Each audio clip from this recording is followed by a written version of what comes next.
Good morning, everybody. It is experiment day out here in the shop. Let me show you the quick little experiment that I've got planned for us.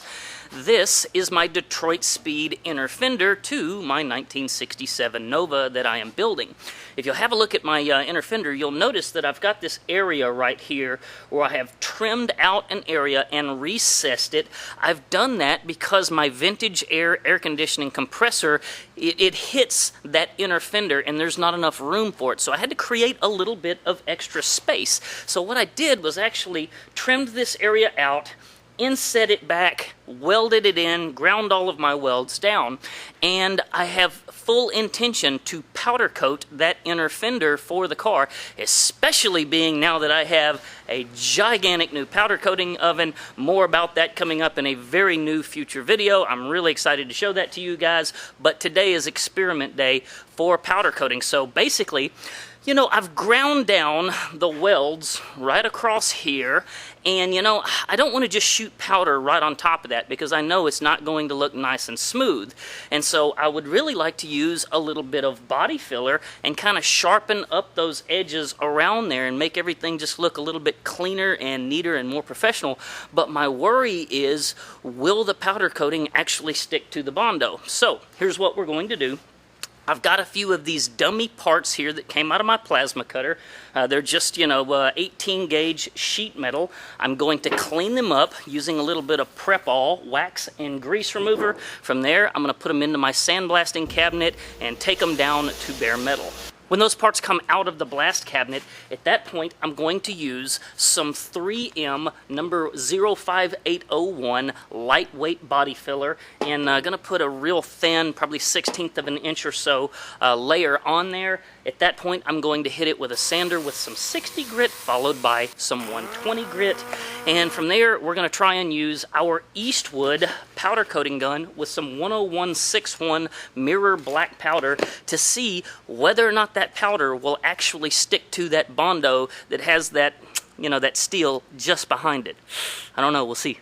Now, I do have a backup plan. If that powder will not stick to my little parts right here, I'm going to cheat. I'm going to put one of these things in my little oven that you see right there and hot flock it. Hot flocking a part when you're powder coating just means that you take the part, you put it into the oven, you get it up to 350, 400 degrees, and you go ahead and shoot powder onto it while it is hot. The reason that you do that is so that the powder doesn't necessarily have to be attracted to the part. It just instantly melts as soon as it touches the already hot part and sticks to it by way of temperature and not necessarily, electric, attraction or whatever they call it.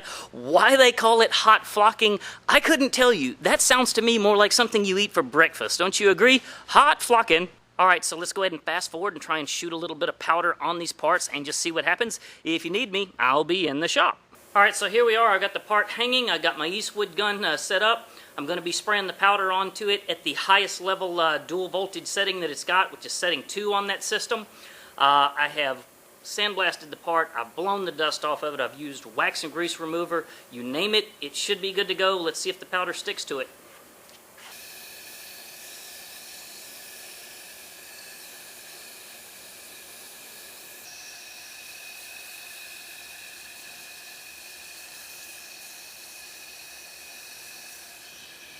All right, so there we go. I was really surprised at how well the powder went onto the body filler. It really didn't seem to behave any different. It stuck straight to it, so now I'm excited to get it into the oven, get it baked, and, see whether or not it comes out, a nice-looking finish over the body filler. And then, of course, also I intend to, test it to see whether or not it's actually strong and is really stuck to it.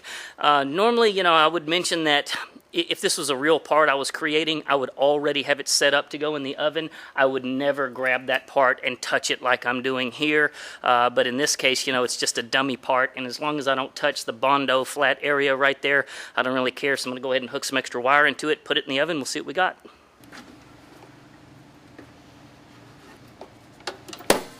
All right, the part's been in there 400 degrees for about 45 minutes.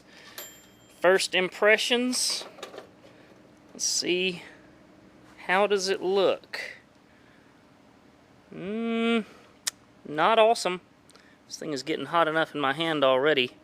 I gotta put it back right there a little bit, but you can kind of see the powder. I mean, it melted, but it didn't, didn't form a nice glossy finish across the Bondo like you're hoping. All right, folks, so there's our little test panel there. You can kind of see that the finish over the body filler just does not look good. The other side, I think, is even worse. You can see it's like a speckled finish, and there seems to be some bubbling that has occurred. It was sanded, not necessarily glass smooth, but it was certainly sanded a lot smoother than that. So just for the heck of it, since we've done it, let's go ahead and test it for durability. Alright, so I've just got a little flathead screwdriver here. Do a little scraping over on this side. And it's powder coating's holding up pretty good there. I mean, I'm able to scratch it, but it's about as you would expect. Let's try it over here. It's ironically, to my surprise, a lot harder to scratch than you would think. In fact, I think the scratches even show less over the Bondo. So surprise, surprise. Let's try the other side and see if it's any different. Not really. Over here, it's so odd. It's smoother over here, it's rougher over here, and I'm pushing pretty hard. You can't tell, but I'm pushing pretty hard. Let's go ahead and try the wire wheel and see if it does anything.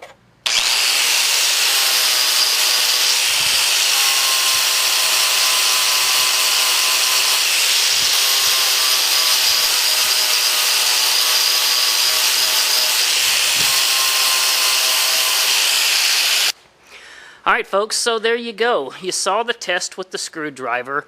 The screwdriver, on the bare metal, was able to scratch the metal without too much trouble, not down to the bare metal, but, it scratched it. And, ironically, when I would try and scratch the area that I had, body filler underneath it, it was different, it seemed to be more rugged there, but as you saw, as soon as I hit it with that wire wheel, the wire wheel just ate through the powder coating in the section that was over the body filler very, very quickly and easily. So would I call this a success or a failure? I don't know that I would really call it either, to be honest with you. Obviously you could never put, this kind of finish over body filler on a classic car part such as that inner fender over there, but at the same time, if you wanted to do a little repair to maybe some patio furniture that you wanted a speckled look to it anyway, well then, you might get away with that. So it really kind of depends on what your definition of durability and success is, I guess. I want to add to this that it is my understanding that there are companies out there that make body fillers that can be used with powder coating. I don't have any of that stuff in my shop, so this video was really only about just testing what I had on hand to see if it really would work, if it was necessary to go buy a different body filler that you were going to use, with your powder coating. So I'm pretty sure that stuff exists. But, I can see now why they make it. The last thing that I want to say is I do not claim on this channel to be a professional powder coater. I'm a professional when it comes to shop equipment like car lifts and auto rotisseries and that kind of stuff, but not powder coating. Every time I make one of these videos, it seems that the true professionals pretty much come out of the woodworks to tell me everything that I did wrong. Most of those guys are respectful and polite about it. However, there always seem to be several that are not. I'm sure you guys know who you are. I just want to go ahead and say in advance to those people who are going to leave me rude, disrespectful comments about everything that I screwed up, and say, you guys go make your own damn video.